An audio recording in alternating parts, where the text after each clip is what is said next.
Eh bien, je remercie News Sécurité de me faire intervenir une nouvelle fois dans l'émission Au nom de la loi. Et le thème de l'émission d'aujourd'hui, ça sera une histoire belge. Alors, ça va décevoir certainement certains d'entre vous, mais c'est une histoire belge, mais sans humour. Alors, pourquoi une histoire belge? C'est que le régime des agents de sécurité en Belgique est tout à fait comparable à celui qui est en France. Et notamment, dans l'histoire qui nous est soumise, vous avez un agent de sécurité qui sollicite une autorisation, qui lui est refusée au prétexte qu'il est salafiste scientifique. Et alors l'agent, mécontent de ce refus, saisit les juridictions. Ça arrive devant le Conseil d'État belge, qui est l'équivalent de notre Conseil d'État, qui se dit mais que faire de cette problématique, et décide de la soumettre à la Cour européenne des droits de l'homme. Et la Cour européenne des droits de l'homme va rendre un avis le 14 décembre 2023, qui est un avis que vous trouvez sur Internet, une quarantaine de pages, très lisible au moins pour les juristes, et qui ne va pas trancher en disant salafiste interdit, salafiste autorisé dans un sens ou dans un autre, mais qui va donner un canevas aux juridictions nationales pour traiter ce type de dossier.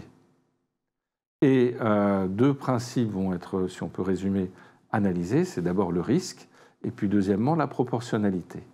Alors sur le risque, eh bien, le risque pour la Cour européenne des droits de l'homme doit être analysé à deux niveaux.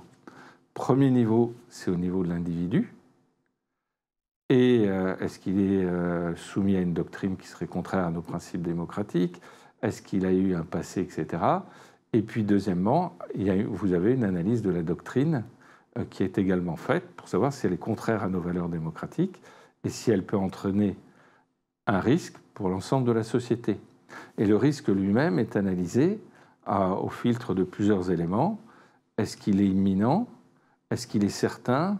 Est-ce qu'il est actuel? Enfin, ce que les spécialistes du risque connaissent bien cette problématique.